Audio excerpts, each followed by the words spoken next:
아멘. 자, 오늘 함께 나눌 하나님의 말씀은 신약성경 마가복음 14장 3절에서 9절까지의 말씀입니다. 신약성경 79페이지 마가복음 14장 3절에서 9절까지의 말씀입니다. 신약성경 79페이지 마가복음 14장 3절에서 9절까지의 말씀을 제가 봉독하도록 하겠습니다. 예수께서 베다니 나병 환자 시몬의 집에서 식사하실 때 한 여자가 매우 값진 향유 곧 순전한 나드 한 옥합을 가지고 와서 그 옥합을 깨뜨려 예수의 머리 위에 부으니 어떤 사람들이 화를 내어 서로 말하되 어찌하여 이 향유를 허비하는가? 이 향유를 300데나리온 이상에 팔아 가난한 자들에게 줄 수 있었겠도다 하며 그 여자를 책망하는지라. 예수께서 이르시되 가만두라. 너희가 어찌하여 그를 괴롭게 하느냐? 그가 내게 좋은 일을 하였느니라. 가난한 자들은 항상 너희와 함께 있으니 아무 때라도 원하는 대로 도와줄 수 있거니와 나는 너희와 항상 함께 있지 아니하니라. 그는 힘을 다하여 내 몸에 향유를 부어 내 장례를 미리 준비하였느니라. 내가 진실로 너희에게 이르노니 온 천하에 어디에서든지 복음이 전파되는 곳에는 이 여자가 행한 일도 말하여 그를 기억하리라 하시니라. 아멘.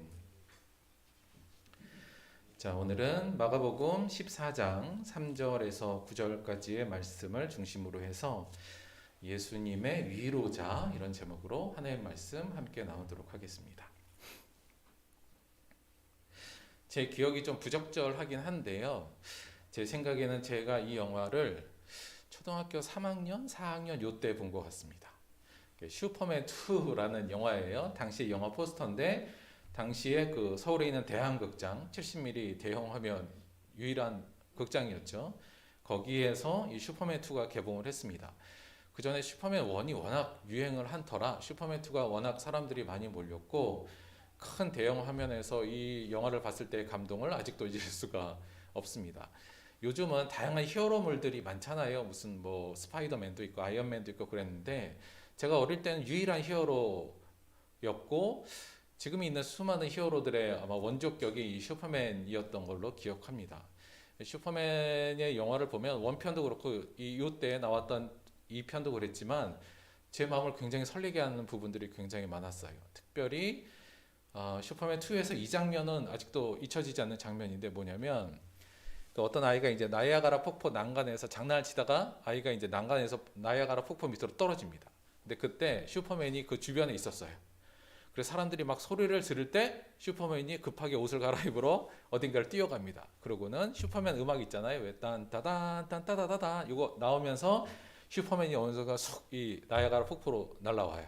그리고는 떨어지는 아이 사실 시간적으로 이미 떨어졌어야 되는데 떨어지는 아이를 탁 붙잡고 유유히 나이아가라 폭포 위에서 싹 올라옵니다. 그리고는 나이아가라 폭포를 배경으로 수많은 사람 있는데 앞에서 애를 탁 안고 탁 내려와요. 그리고 내려놓고 또 유유히 하늘로 날아갑니다.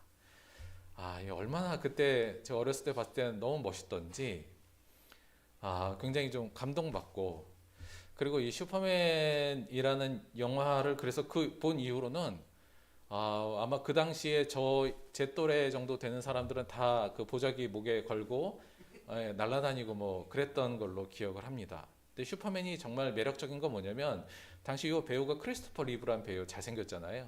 배우도 잘생겼지만 특별히 슈퍼맨이 가졌던 이 능력들 하늘을 막 날아다니고 눈에서는 진짜 뭐 레이저 빔이 나가고 입으로 뭘 확 불면 다 얼어버리기도 하고요. 총칼에는 뭐 끄떡도 안 하는 강철 피부를 갖고 있는 데다가 더 중요한 건 뭐냐면 선한 마음을 가지고 있어서 어디든 어려운 사람이 있으면 달려가서 도와주는 역할을 했던 이 슈퍼맨이 어린 나이에 볼 때도 너무 멋있었던 거예요. 그래서 한동안 슈퍼맨을 좋아하고 사랑하고 동경했었던 걸로 기억합니다. 그런데요, 정말 슈퍼맨을 동경하긴 했으나 제 기억으로 제가 내가 슈퍼맨과 같은 일을 해야겠다거나 또는 슈퍼맨과 같은 삶을 살아야겠다라는 생각은 한 번도 해본 적은 없었던 것 같습니다. 왜냐하면 슈퍼맨은 슈퍼맨이었지 사람이 아니었거든요. 그러니까 영화에서도 슈퍼맨은 원래 인간이 아닙니다. 그러니까 모양은 인간 모양을 하고 있지만 실제로는 외계 행성에서 온 초인이었죠. 그래서 근본적으로 슈퍼맨은 인간이 아니기 때문에 인간인 저가 슈퍼맨과 같은 일을 한다던가 또는 슈퍼맨의 삶을 딴다던가 이런 거는 뭐 의미가 없는 겁니다. 그 사람은 초인이고 슈퍼맨인데 저하고는 좀 완전 다른 부류의 사람이었으니까요. 따라서 슈퍼맨은 동경의 대상이었지 따르는 대상은 저한테 결코 아니었고 뭐 끊임없이 동경하는 대상으로만 머물렀던 것 같습니다. 우리가 예수님에 대해서 이야기할 때 예수님의 모습이 가장 많이 나와 있는 것은 복음서죠. 근데 복음서를 통해서 우리가 예수님에 대한 생각과 이미지를 보통 갖는데요. 여러분 보통 예수님 하면 어떤 이미지가 가장 많이 떠오르십니까?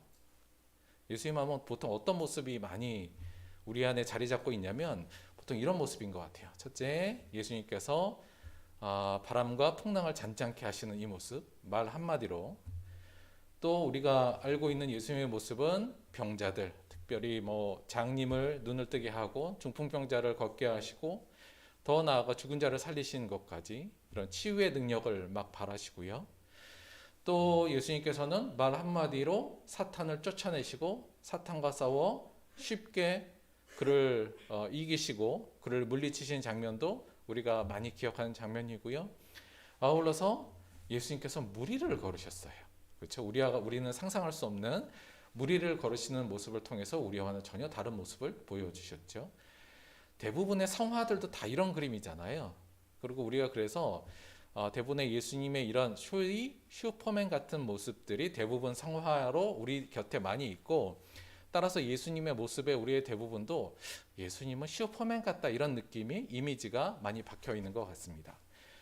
근데 실제로 그 슈퍼맨 영화도요. 사실 그 영화 안에 이 예수님에 대한 상징이 굉장히 많이 들어있어요.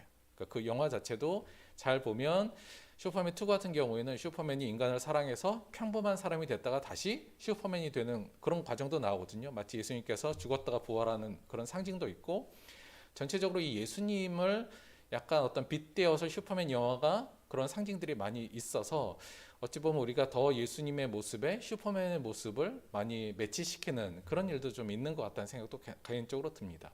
그런 것을 떠나서 요한 복음서 중에 우리가 즐겨 읽고 또 즐겨 감동받는 부분이 예수님의 이런 모습이라 보통 우리 모습 안에 예수님은 약간 슈퍼맨 같은 초인 같은 그런 모습을 많이 가지고 있는 것 같아요. 따라서 우리가 예수님을 굉장히 동경하긴 하지만 그렇죠? 동경하긴 하지만 예수님을 따른다는 생각은 사실은 물론 당위적으로는 우리가 고개를 숙이지만 그래도 예수님은 우리하고는 차원이 다른 분인데 어떻게 예수님이 가신 길을 우리가 쫓아갈 수 있어? 약간 이런 생각도 우리 심중 안에는 이미 자리 잡고 있는 건지 모른다는 생각이 듭니다. 그런데요, 성경에 보면 예수님의 물론 이런 슈퍼맨 같은 모습들도 많이 증언하고 있지만 사실은 예수님의 전혀 다른 모습들도 복음서에서는 많이 기록하고 있습니다. 다시 말하면 예수님이 이런 초인이 아니라 우리와 같은 아주 평범한 인간의 모습을 가지고 있으셨다는 것 또한 많이 증거하고 있어요. 저희가 별로 관심을 많이 안 갖긴 하지만요. 대표적으로 이런 상반된 모습에 어떤 모습을 볼 수 있냐면 예수님 같은 경우 요한복음 4장 6절에 거기 또 야곱의 우물이 있더라. 예수께서 길 가시다가 피곤하여 우물 곁에 그대로 앉으시니 예수님이 길 가시다가 이때가 한 6시쯤이니까 요즘으로 하면 낮 12시요. 요쯤인데 예수님이 피곤해서 길 가시다가 우물 곁에 그냥 그대로 앉으시는 장면이 나와요. 예수님이 우리하고 똑같은 몸을 갖고 계시고 예수님도 때로는 많이 피곤하시기도 하시고 시장하시기도 하셨다. 이런 것을 우리가 좀 알 수 있죠. 아울러서 바다에 큰 놀이 일어나 배가 물결이 덮이게 되었을 때 예수께서는 주무시는지라. 얼마나 피곤하셨는지 배에서 큰 놀이 일어서 배가 흔들리는데도 예수님께서는 지금 그냥 피곤해 지셔서 주무시는 장면도 성경에서는 우리에게 보도하고 있고요. 우리와 똑같은 어쩌면 평범한 인간들보다 평균 이하의 체력을 가지실 수도 있었겠다라는 생각도 같습니다. 그뿐만 아니라 우리가 잘 알다시피 예수님께서 돌아가실 때 예수님의 옆구리에 창을 찔렀을 때 피와 물이 나오더라. 그냥 근본적으로 우리하고 똑같은 인간의 모습, 그리고 인간의 신체의 모습을 가지고 있었다는 것도 명확하고요. 슈퍼맨이었다면 창이 들어가지도 않았겠죠. 그러나 예수님께서는 젤리시고 그 속에 물과 피가 쏟으시는 장면도 우리가 잘 보고 있습니다. 이렇게 예수님이 육체를 갖고 있는 인간, 우리와 똑같이 피곤도 하시고 힘들기도 하시고 어디가 아프시기도 하고 이렇게 연약한 인간의 육체를 갖고 있었다는 것이 복음서가 증거하는 예수님의 모습이기도 해요. 그런데 이런 육신적인 것뿐만 아니라 예수님이 감정적으로도 우리와 굉장히 비슷한 모습을 많이 보여주고 있습니다. 요한복음 11장 35절요. 예수께서 눈물을 흘리시더라. 예수님께서 때로 눈물도 흘리셨고요. 때로는 예수께서 보시고 노하시어 이르시되 어린이들이 내게 온 것을 용납하지 말라. 때로는 굉장히 노하시기도 하셨습니다. 감정적으로 슬픔도 느끼시고 때로 화도 내실 수 있는 그런 우리와 비슷한 인간의 심성과 마음 상태를 가지고 계셨죠. 특히나 이 부분이 처음에 저는 굉장히 좀 당혹스러웠습니다. 예수님의 이 모습에 대해서. 뭐였냐면 우리가 잘 아는 예수님의 그 겟세마네 동산에서 이제 마지막에 기도하실 때, 마지막 이제 잡히시기 전에 마지막 기도하셨을 때 예수님에 대한 성경의 묘사는 처음에는 저를 굉장히 당혹스럽게 만들었습니다. 어떤 내용이었냐면 요한복음 14장 33절에서 34절이요. 예수님께서 심히 놀라시며 슬퍼하사 말씀하시되 내 마음이 심히 고민하여 죽게 되었으니 너희는 여기 머물러 깨어 있으라. 예수님께서 이제 그 십자가 이제 잡히시고 십자가를 져야 되는 그 상황 전에 심히 놀라시고 또 슬퍼하셨으며 마음이 너무 고민하여 죽게 되었으니 제자들에게 약간 도움을 요청하는 거죠. 야, 너희들은 여기서 깨어서 나 좀 위에서 같이 좀 기도해줘. 지금 약간 이런 모습 있잖아요. 특히나 또 우리가 잘 아는 예수님의 기도 내용, 조금 나아가 얼굴을 땅에 대시고 엎드려 기도해 이르시되 내 아버지여 만일 할만하시거든 이 잔을 내게서 지나가게 하옵소서. 되게 당황스럽죠.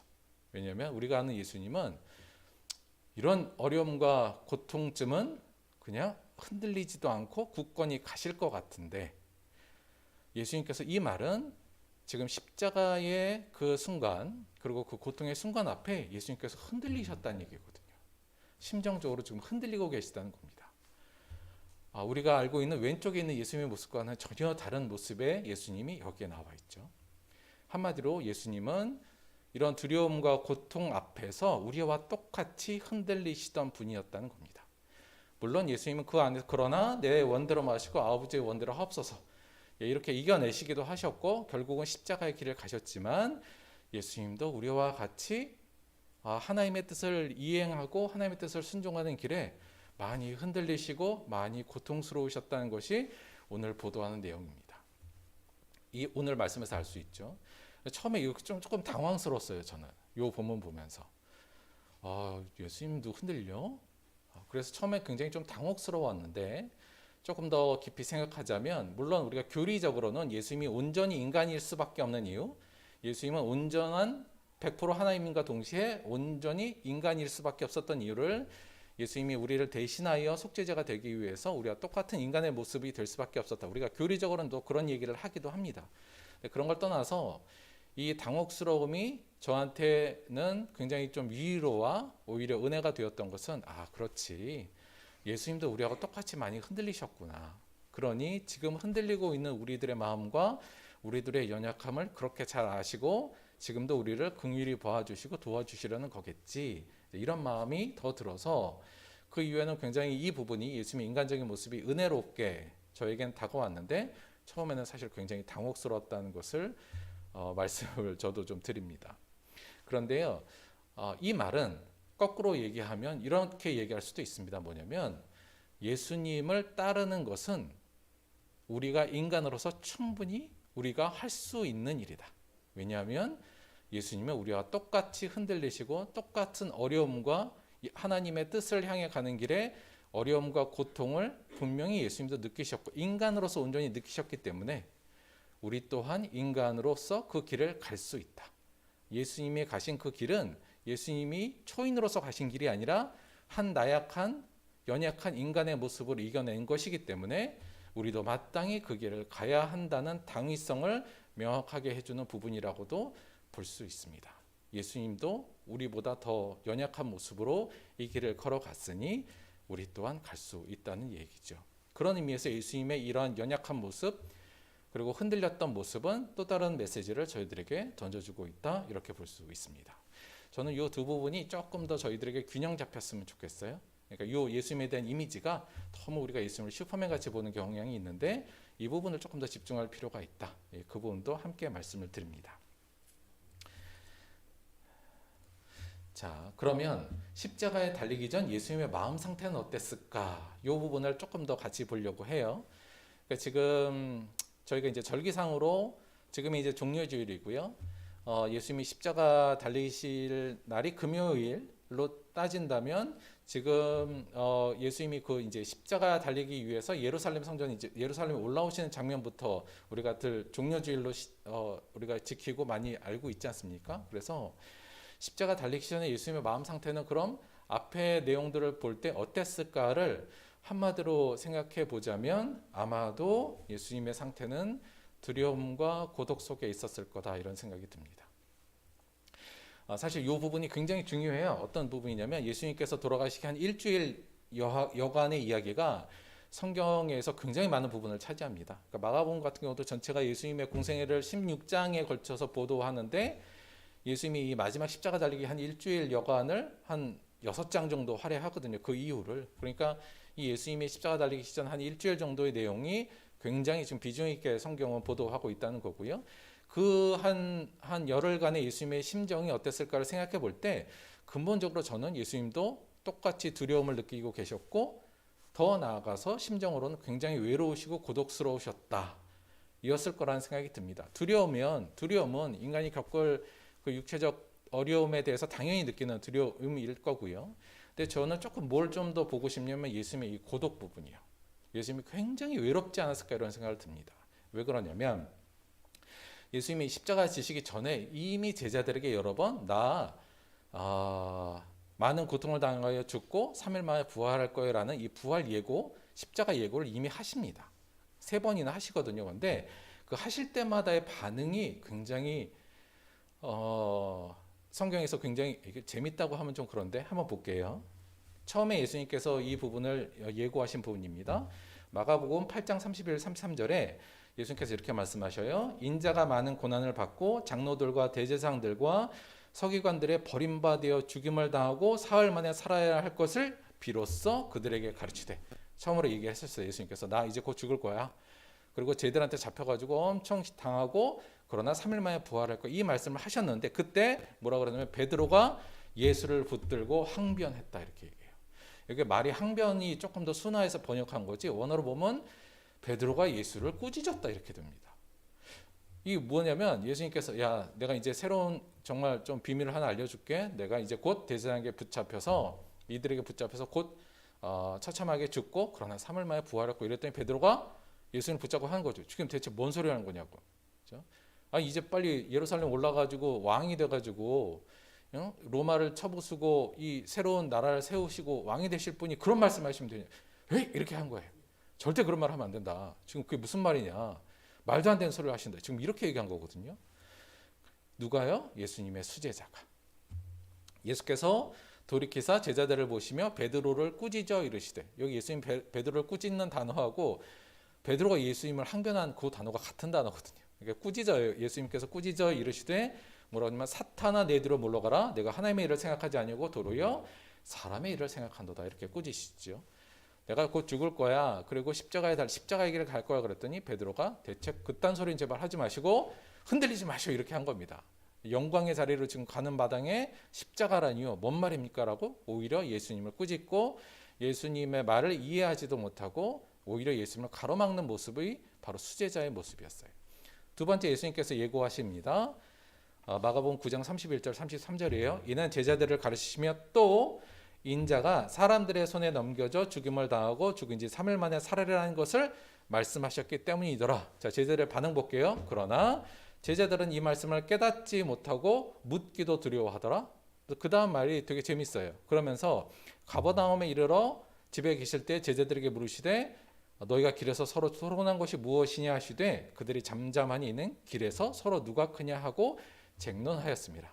무슨 말이냐면 예수님께서 이제 내가 다시 또 죽을 거야. 나 이제 십자가 진다. 그리고 3일 만에 부활해. 이렇게 얘기했더니 제자들은 뭔 말 하시는 거야 저게 대체. 그럴 리가 없는데 이제 왕이 되시고 지금 세상을 통치하실 분이 그리고 우리에게 한 자리씩 주실 분이 왜 저런 소리를 하고 있어. 뭔 말인지 모르겠어요. 이러고 이렇게 이해도 못한 데다가 바로 그 말이 이제 끝나고 지나가면서 뭐라 그러냐면 야 제자들이 내가 그래도 2인자 아니냐? 내가 1인자야 예수님 제자 중에. 지금 이 싸움 벌이고 있었다는 얘기거든요. 예수님은 이제 십자가의 길을 예고했는데 제자들은 더 높은 자리 누가 더 높냐 이 논쟁만 벌이고 있었으니 예수님 입장에서 얼마나 외로우셨겠습니까? 그렇죠. 전 되게 고독스러웠다고 봅니다. 세 번째 예수님께서 또 말씀하세요. 보라 우리가 예루살렘에 올라가노니 인자가 대제사장들과 서기관들에게 넘겨짐에 그들이 죽이기로 결의하고 이방인들에게 넘겨주겠고 그들은 능욕하며 침뱉으며 채찍하고 죽일 것이나 그는 3일 만에 살아나리라 하시니라. 이 말씀을 다시 한번 하셨죠. 그랬더니 바로 세베대의 아들 야고보와 요한이 죽게 나옵니다. 그래서 뭐라 그러냐면 선생님이여 무엇이든지 우리가 구하는 바를 우리에게 주시기를 원합니다. 니들이 뭘 구하는데? 그랬더니 뭐라 그래요? 주의 영광 중에 우리를 하나는 주의 우편에 하나는 좌편에 앉게 하여 주소서. 그렇죠? 나 이제 채찍질 당하고 침뱉고 이렇게 죽을 거야 이랬더니 그건 아무 관심도 없고 예수님께 조용히 찾아옵니다. 두 제자가 와서 예수님 저 왕 이제 올라오시면 저 우의정 자리 좌의정 자리인 저희들한테 좀 주시면 안 되겠습니까? 지금 이러고 있는 거죠. 예수님이 외로웠을까요? 저는 외로우셨을 것 같아요. 예수님의 길에 대해서 아무도 이해하지 못하고 오히려 그 반대의 길로 서로의 예수님은 지금 낮아짐과 죽음의 길로 갔는데 높아짐과 교만의 길에 서로 들어서고자 그 제자들이 그렇게 서로 싸우고 있으니 얼마나 한심하며 외로우셨겠습니까?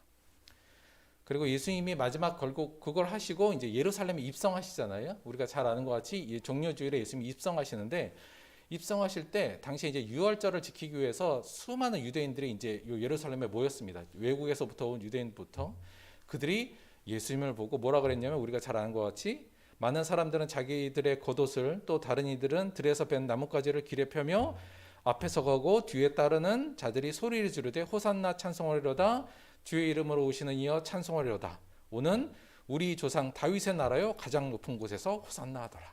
그러니까 이 사건 바로 전에 어떤 일이 있었냐면 예수님께서 그 죽은 나사로를 살리신 사건이 발생합니다. 그러니까 이제 죽은 사람을 예수님이 살리는 것을 여러 사람이 봐서 와, 이 사람이 정말 메시아고 이 사람이 이제 예루살렘의 성전에 올라와서 로마 총독을 물리치고 로마로부터 우리나라를 세우겠구나. 그래서 우리를 다시 영광스러운 다윗의 강력한 국가로 우리를 만들어주겠다라는 마음으로 지금 예수님을 환영하고 있는 겁니다. 예수님의 길을 전혀 이해하지 못하고 예수님과는 전혀 반대되는 어떤 그 기대를 가지고 지금 예수님을 환호한 거죠. 예수님이 그 사람들의 환호를 들을 때 기분이 좋았을까요? 아니죠. 외로웠을 겁니다. 이들 또한 나를 좋아하는 것은 하나님의 길을 가는 십자가의 길을 가는 내가 아니라 세상을 정복하는 나만을 쫓기를 원하고 있구나라고 생각하시면서 외로우셨겠죠. 단 한 사람도 예수님의 십자가의 길을 동의하는 사람도 지지하는 사람도 알아주는 사람도 없었으니 예수님 혼자 얼마나 외로우셨겠습니까? 오늘의 본문 말씀은 이러한 예수님의 삶의 현장, 그러니까 그 상태에서 저희가 조금 볼 필요가 있어요. 자, 오늘 본문 말씀 보겠습니다. 오늘 본문 말씀의 배경은 예수님이 돌아가시기, 그러니까 십자가에 달리시기, 이게 약간 좀 어려운데요. 뭐냐면 이게 대략 한 일주일 전이라고 생각하시면 될 것 같아요. 그러니까 예루살렘에 올라가기 직전 혹은 직후일 수도 있습니다. 무슨 말이냐면 이 사건이 사실 복음서 네 곳에 다 나와 있어요. 그러니까 마태, 마가, 누가, 요한복음서 이게 다 나와 있는데 여기 좀 어려운 게 각 복음서마다 내용이 조금씩 다 다릅니다. 그러니까 요 전체적인 모티브나 내용은 비슷한데 특히 마태, 마가, 요한은 베단이라는 곳에서 이루어진 걸로 지역하고 시간은 좀 비슷한데 구체적인 내용이 좀 달라요. 어디에서는 발에 향유를 붓고 어디에서는 머리에 붓기도 하고요. 누가복음 같은 경우에는 장소도 좀 다르고 시기도 좀 다릅니다. 그래서 이 부분을 조금 저희가 신학적으로 조금 어려운 본문이기도 한데 전체적인 내용은 크게 다를 바가 없고요.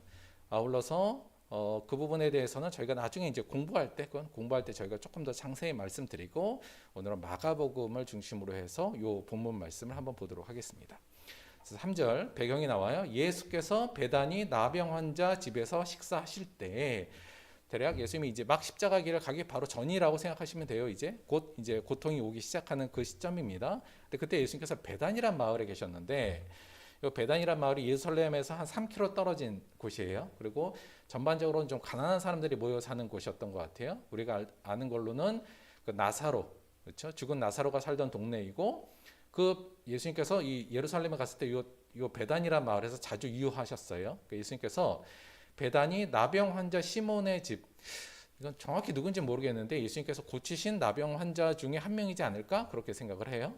그 집에서 식사하실 때 이렇게 배경이 일단 설명이 됩니다. 그런데 마가복음은 그냥 식사하실 때라고 되어 있고요. 요한복음에 보면 이게 예수님을 위한 잔치라고 표현되어 있어요.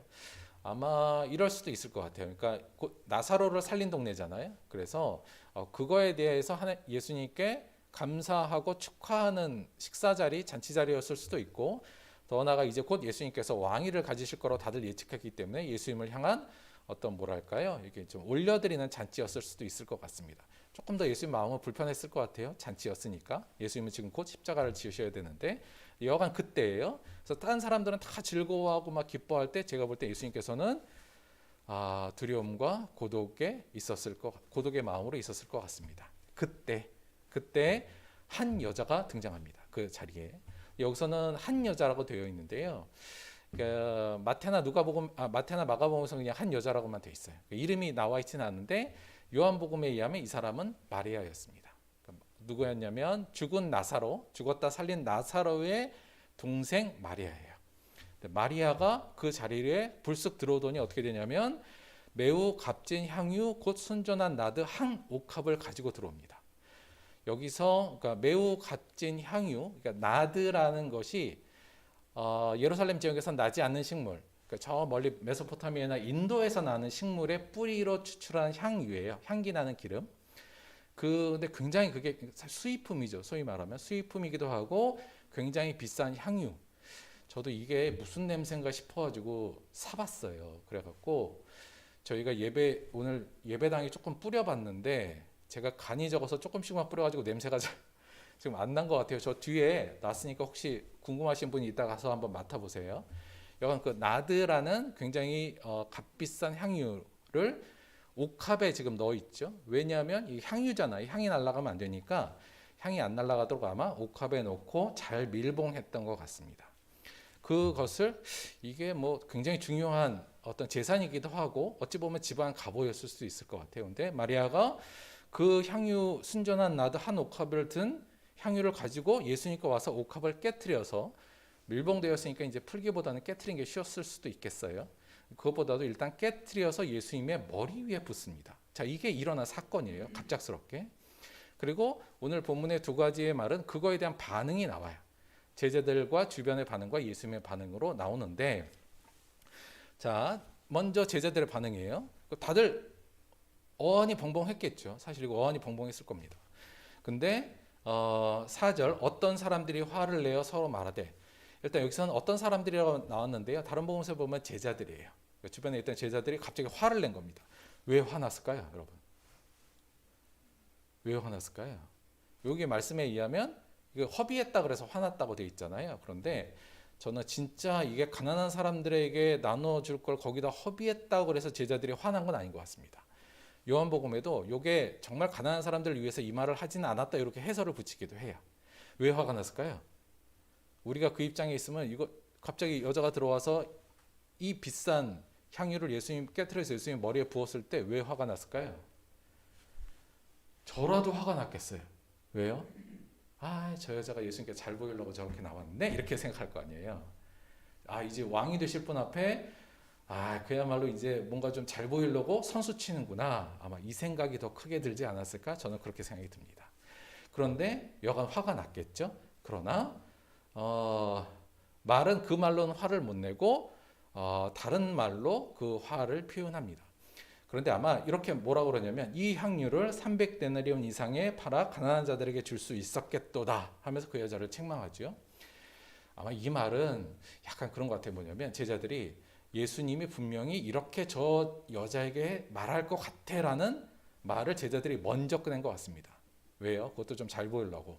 그렇죠? 예수님이라면 당연히 가난한 자들에게 그렇게 관심이 많으셨던 예수님이라면 분명히 저 여자의 행위에 대해서 책망하실 거야. 내가 먼저 선수 좀 치자 이렇게 아마 말했던 것 같습니다. 사실 이게 이상한 건 아니죠. 그동안 예수님이 하셨던 가난한 자들의 관심, 특히나 그 동네가 어떤 동네예요? 지금 가난한 자들이 많이 사는 베단이라는 동네잖아요. 그러니까 아마 제자들도 그렇게 생각했었던 것 같아요. 예수님이 분명히 저 여자를 책망하시고 내가 나한테 이렇게 사치스러운 것을 할 필요 없다. 어려운 자들에게 이 돈을 나눴으면 훨씬 더 좋았을 건데 왜 그랬느냐라고 예수님이 말할 거라고 예상해서 먼저 선수를 친 게 아닌가 개인적으로 그런 생각이 듭니다. 충분히 그럴 가능성이 있을 것 같아요. 그랬는데 여기서 300데나리온이라면 실제로 얼마일지는 정확히는 모르겠습니다만 한 데나리온이 당시에 노동자 하루의 임금치거든요. 그러니까 대략 한 3, 4천만 원 정도 이 정도 되는 것 같아요. 그 정도의 어찌 보면 이게 뭐였을까요? 아마 마리아의 결혼 준비금이거나 가족의 어떤 큰 가보 정도 그 정도였던 것 같습니다. 그런데 그걸 예상했는데 그리고 사실 그게 더 적절하겠죠. 그리고 우리가 생각해도 그게 합당한 것 같은데 그렇게 제자들이 말하는 게 6절에 예수께서 이르시되 예수님께서 당연히 야 나한테 이렇게 이럴 필요 없어. 이걸로 뭐 가는 사람을 도와주면 얼마나 도와줄 수 있는데 그렇게 말씀하실 법한데 예수께서 이르시되 가만두라. 그것을 허용해라 이 말이에요. 가만두라. 너희가 어찌하여 그를 괴롭게 하였느냐. 그러면서 뭐라 그러시냐면 그녀가 내게 좋은 일을 하였다 이렇게 얘기합니다. 이게 예수님께 무슨 좋은 일인가? 이거 궁금하잖아요. 이거 조금 더 정확히 번역하면 그녀가 내 마음에 좋은 일을 했어 이렇게 얘기합니다. 예수님의 마음에 뭔가 위로를 줬다는 느낌이에요. 그렇죠? 그러면서 뭐라고 하냐면 7절 가난한 자들은 항상 너희와 함께 있으니 아무 때라도 원하는 대로 도울 수 있거니와 나는 너희와 항상 함께 있지 않으니 그 다음 뒷말은 뭐였을까요? 지금은 너희가 나를 좀 도와줘야 될 때야 이 얘기겠죠. 그 얘기는 다시 말하면 이 여자의 행동이 예수님의 마음에 위로와 도움을 지금 주고 있다는 얘기입니다. 이게 왜 위로와 도움이 되죠? 예수님께서 비싼 향유 부으셨다고 기분이 좋아지셨나요? 그건 아니죠. 자, 그 얘기가 8절에 그 이유가 나오죠. 그는 힘을 다하여 내 몸에 향유를 부어 내 장례를 미리 준비하였느니라. 여기서 힘을 다하여라는 말을 조금 더 정확히 번역하면 그녀가 가지고 있는 모든 것을 주어 이렇게 돼요. 그녀가 가지고 있는 모든 것을 주어 내 몸에 향유를 부어 뭐냐면 내 장례를 미리 준비한 거다. 이게 이 말씀하신 거예요. 그러고 보니 느낌이 오네요. 그렇죠? 자, 이 여자가 한 행동은 뭐예요?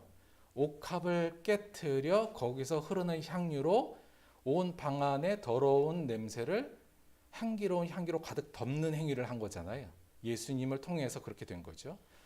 예수님의 몸이 깨어져서 그 속에 흘린 피로 세상 모든 사람들의 더러운 죄를 덮는 예수님의 십자가 행위를 상징하는 내용이에요. 이 여자가 그걸 알고 있었던 겁니다. 지금 예수님께서 십자가에 달려 돌아가시고 부활하시고 그 십자가의 의미가 무엇인지를 알고 그것을 지금 상징적으로 향유 옥합을 깨트려서 지금 그것을 보여주고 있는 거거든요. 아무도 예수님의 십자가의 길 그리고 그분의 사역의 길을 아무도 이해하지 못하고 있을 때 단 한 사람, 단 한 명의 여인이 예수님의 십자가의 길을 알고 있었고 이 행위는 뭐예요? 저 예수님의 그 십자가의 길을 어떻게 한다는 거예요? 나 지지합니다. 그렇죠? 그리고 응원해요. 그 길은 이렇게 아름답고 향기로우며 그것은 바로 이러한 행위, 예수님께서 하신 그 행위는 세상 모든 사람들의 죄를 씻기어 그들의 죄를 맑히시고 이 아름다운 향내를 세상에 뿌리기 위한 예수님의 깨어짐의 길임을 저는 알고 그 일에 저는 진심으로 동의하고 지지합니다. 이 얘기를 한 거잖아요. 이 행위를 통해서 저는 예수님이 여기서 위로받으셨을 거라고 생각합니다. 위로가 됐을 거예요, 분명히. 그래, 너 하나는 좀 알아주는구나. 내 이 길에 너는 알아주고 이 길을 지지해 주는구나. 아마 흔들리고 두렵고 때로는 지금 외로운 예수님 마음에 그래 내가 이 길은 가야 되는 길이지에 대해서 조금이나마 아니면 좀 굉장히 크게 예수님에게 용기를 주는 그 부분이 아니었나 그런 생각이 듭니다. 더군다나 예수님께서 위로받은 건 뭐냐면 단지 말로만 지지해 준다는 게 아니라 뭘 지금 깨트린 거예요. 나한테 가장 귀중하고 값진 것을 깨버렸잖아요. 이 얘기는 뭐예요? 마리아는 나도 예수님이 가신 그 길에 동참하겠다는 행동으로 보인 거 아닙니까? 내 가는 길에 예수님께서 내 가는 길 아무도 모르고 내 제자들 수제자들도 모르고 딴소리하는 이 상황에서 이 여인은 나도 예수님의 그 길을 지지하며 그것을 행동으로 보이면서 나도 함께 하겠다는 모습을 보였으니 전 예수님이 큰 위로를 받고 힘을 얻으셨을 거라고 생각합니다. 9절에 보면 내가 진실로 너에게 이르노니 온 천하에 어디서든지 복음이 전파되는 곳에는 이 여자가 행한 일도 말하라 이렇게 예수님께서 결국 말씀하시죠. 그래서 복음서 4곳에는 이 내용이 다 들어있어요. 어떤 복음성이 전할 때 이 여자를 기억하기 위해서. 근데 우리는 사실 좀 별로 기억하지 않죠. 오늘 말씀을 정리하면서 이 여자가 행한 일도 말하여 그를 기억하라. 우리가 뭘 기억해야 되는지 한번 정리하면서 마무리를 좀 지어보도록 할게요. 첫째는 이건데요. 마리아는 예수님의 사명과 그분이 갈 길을 분명히 알고 있었다. 이게 굉장히 중요합니다. 제자들도 모르고 있었는데 마리아는 알고 있었어요. 근데 왜 어떻게 마리아는 그걸 알고 있었을까를 잘 생각해 보면 우리가 잘 아는 마리아에 대한 일화가 있죠. 뭐예요? 마리아는 뭐 하기를 좋아하는 사람이었어요? 예수님의 말씀 듣기를 좋아하는 사람이었어요. 우리가 알다시피 마르다가 예수님을 초청했을 때 그 언니 마르다는 막 예수님에게 식사 대접하고 뭐 하느라 너무 분주했는데 마리아는 예수님의 발치 앉아서 그 말씀 듣는 걸 너무 즐기는 거예요. 그랬더니 마르다가 뭐라 그래 예수님한테 마리아도 좀 일 좀 같이 좀 하게 좀 말씀해 주시오. 그랬더니 예수님께서 야 너도 그렇게 분주할 필요 없어.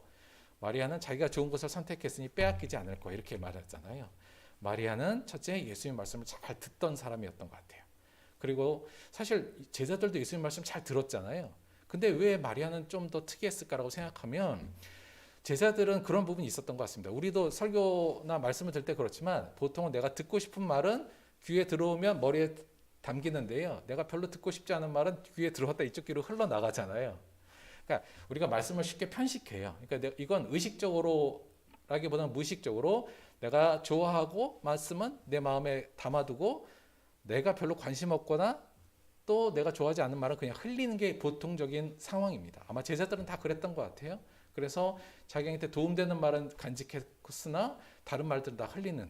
그러나 마리아는 온전하게 예수님의 말씀 하나하나까지를 새기는 사람, 온전히 그 말씀을 받아들였던 사람인 것 같습니다. 그래서 예수님께서 그런 예고를 하셨을 때, 죽음의 예고를 하셨을 때 그것을 허투루 듣지 않고 깊이 마음에 담고 그게 무슨 뜻인지 확인하고 알 수 있었던 것 그런 것 같습니다.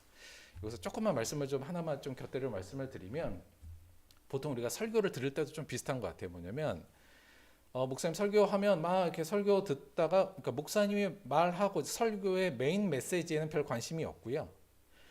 그러니까 그걸 이해하려는 노력보다 그냥 어떻게 있다가 예와 한 꼭지나 말씀의 가지 하나만으로도 가지 중에 어떤 한 마리라도 내 마음에 감동이 되면 나는 오늘 은혜 받았어 이러고 끝내시는 경우들도 종종 있는 것 같습니다.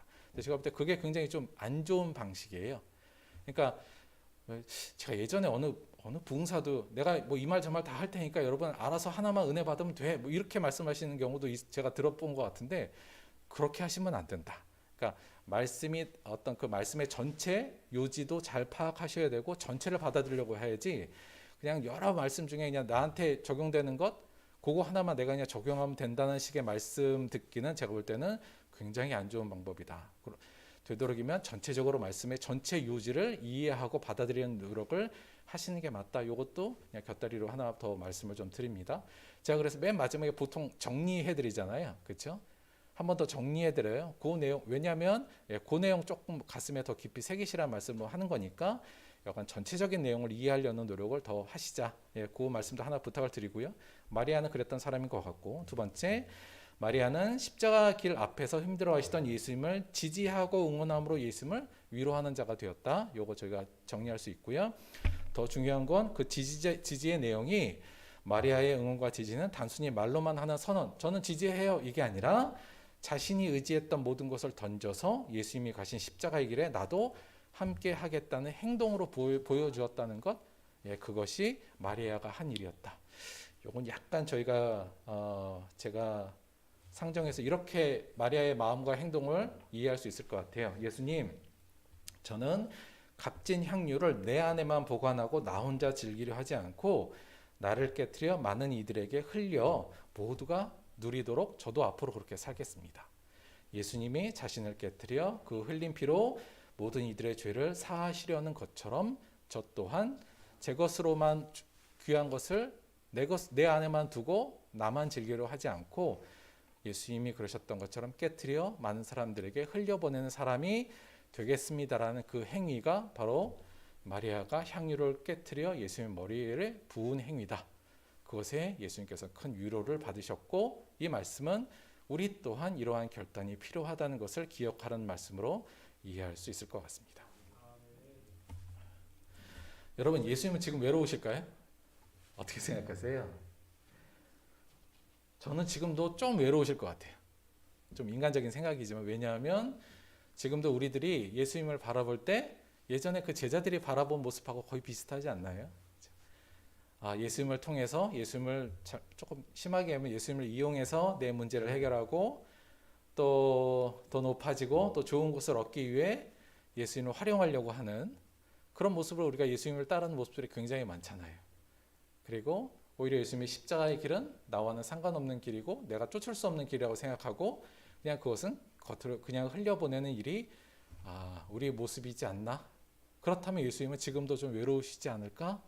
개인적으로 그런 생각도 같습니다. 예수님이 그 외로우시다면 우리가 예수님의 위로자가 오늘날은 좀 되어야겠죠. 그 향유 부은 여자가 그랬듯이. 그래서 예수님을 응원하고 지지하는 자가 됩시다. 예수님이 늘 우리를 응원하고 지지하기를 바라잖아요. 아니요, 우리도 예수님을 응원하고 지지할 수 있습니다. 어떤 모습으로요? 그리고 또 하나 말씀드리자면 예수님을 따르던 동료들을 또 응원하고 지지하는 자가 됩시다. 우리가 예수님을 막 따르려고 할 때 여러분 외로울 때가 굉장히 많아요. 왜냐하면 우리도 알다시피 여러분 우리 정말 예수님 한번 제대로 따라 봅시다. 그래도 뭐 같은 예수 믿는 사람 중에서도 왜 저렇게 살아? 그렇죠? 예수 믿고 잘 복 받고 모든 게 잘 되면 좋은 거지 왜 저렇게 힘들라 그래? 잘 인정받지도 못하는 경우도 많잖아요. 그리고 우리가 정말 예수님 따르는 길이 때로는 외롭다는 생각이 좀 듭니다. 사람들도 별로 지지하지 않고 내가 그렇게 산들 딴 사람들보다 더 큰 축복이 오는 것도 아니고 오히려 예수님을 더 잘 믿으려고 할수록 고통 심해지고 더 어려워지는 상황들이 있는데 그냥 예수님 대충 믿는 사람들은 편하게 잘 사는 모습들도 보고요.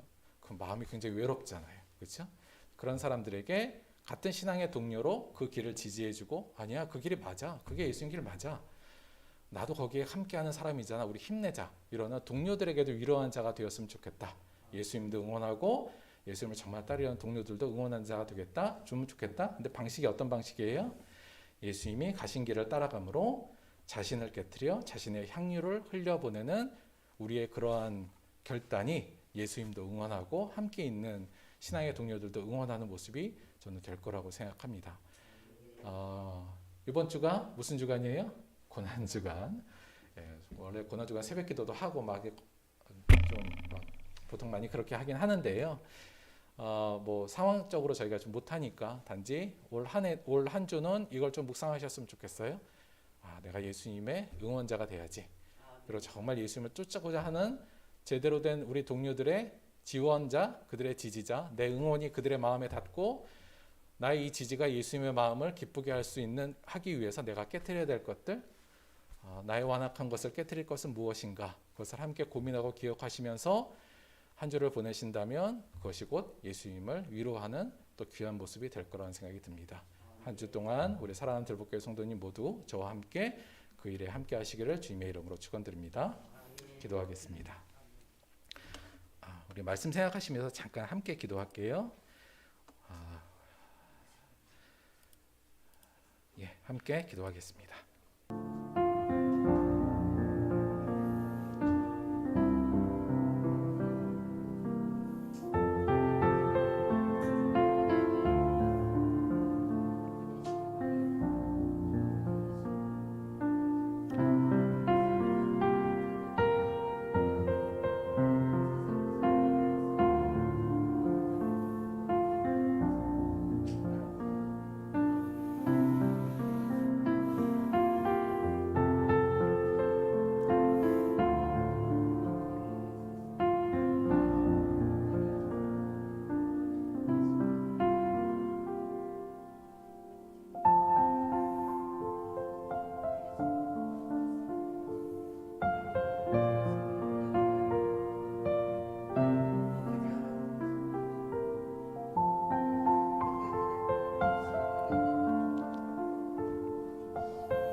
하나님 고맙고 감사드립니다. 예수께서 자신의 몸뿐만 아니라 모든 심정과 모든 마음까지 다 깨트리시고 그 흘린 피로 우리를 죄에서 구속하시고 아름다운 향기를 발하신 것처럼, 그리고 마리아가 그 예수님의 길을 응원하고 지지하면서 자신의 옥합을 깨트린 것을 기억하며 우리도 예수님의 위로자요 또 예수의 길을 가는 자의 위로자가 되기로 결심했습니다. 무엇보다 우리 안에 정말 우리가 가야 할 길이 무엇인지 예수님의 말씀에 가슴 깊이 새기는 자가 될 수 있도록 인도하시고, 세상 모든 사람들이 또 어떤 누구가 또 다른 길을 제시한다 할지라도 예수님이 가신 길, 그 길로 쫓아가는 우리들 될 수 있도록 도와주옵소서. 한 주간 주님의 그 외로우심과 고독을 함께 느끼며 우리의 삶이 예수님의 위로가 될 수 있도록 저희를 변화시켜 주옵소서. 감사드리며 예수님의 이름으로 기도드렸습니다. 아멘. 저희가 옛날에 자꾸 제 기억에도 요 말씀 보면 옥합을 깨트리고 귀한 거 깨트리니까 자꾸 내가 돈을 깨트려서 하나님께 드려야겠다 이런 색으로 생각하신 경우가 예전부터 좀 많았던 것 같아요. 물론 그것도 뭐 물질적인 깨트리는 것도 중요한 부분일 수 있겠으나 오늘 말씀 중심으로 보자면 내 안에 가장 완악한 것들을 깨트리는 쪽으로 더 생각을 좀 많이 하셨으면 좋겠어요. 그래서 교만한 마음도 깨트리고 나의 혼자 좀 잘 살아보고자 하는 이기심도 좀 깨트리고 그런 것들이 더 중요할 것 같아서 그런 것들 잘 좀 기억하시고 한 주 동안 묵상하시고 다음 주에 부활절 예배로 기쁨으로 맞이하게 되는 그런 한 주 되시기를 바랍니다. 뭐 특별한 광고는 없고 다음 주 저희 뭐 부활절 예배라고 뭐 특별히 뭐 행사 준비하는 건 없어요. 여러분도 말씀만 잘 묵상하시고 다음 주 부활절 예배 잘 준비한다 이런 마음으로 오시면 될 것 같고, 코로나 다 주의하시고 좀 이게 잘 돼서 잘 정리가 돼서 저희도 밥도 좀 먹으면 여러분한테 좀 잡초도 좀 같이 뽑고 그래야 되는데 지금 밥을 못 먹으니까 그것도 못 시키겠고요. 여간 그런 날이 좀 빨리 왔으면 좋겠다는 생각도 같습니다. 저기 보시면 오른쪽에 왕벚나무 이제 막 피기도 하고 그랬거든요. 자세히 보면 이쁜 것들도 많아요. 시간 되시면 한번 둘러보시는 것도 부탁을 좀 드립니다. 헌금을 위해서 기도하고 축도로 오늘 예배 마치도록 하겠습니다.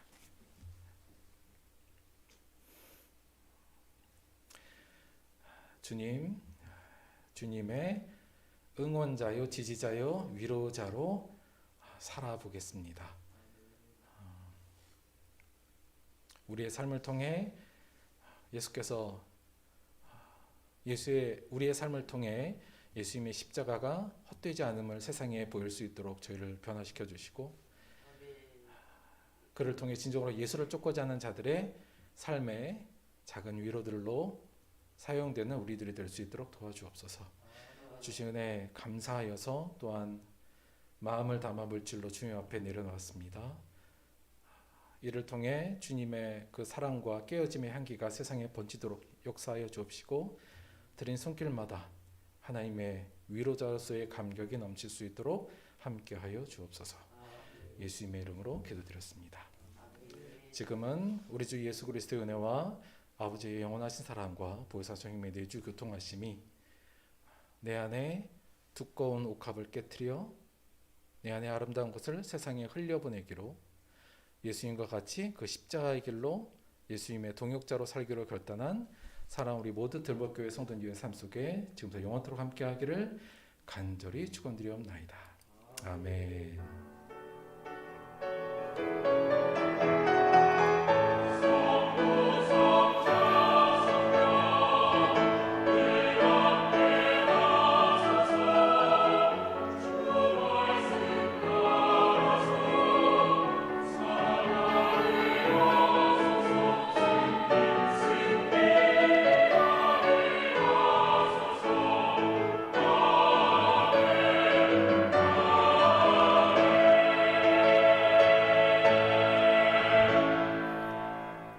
감사 박수 드리겠습니다. 수고하셨어요.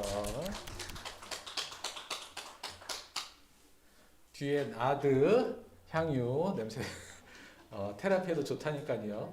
비싸서 제가 조금밖에 못 샀어요.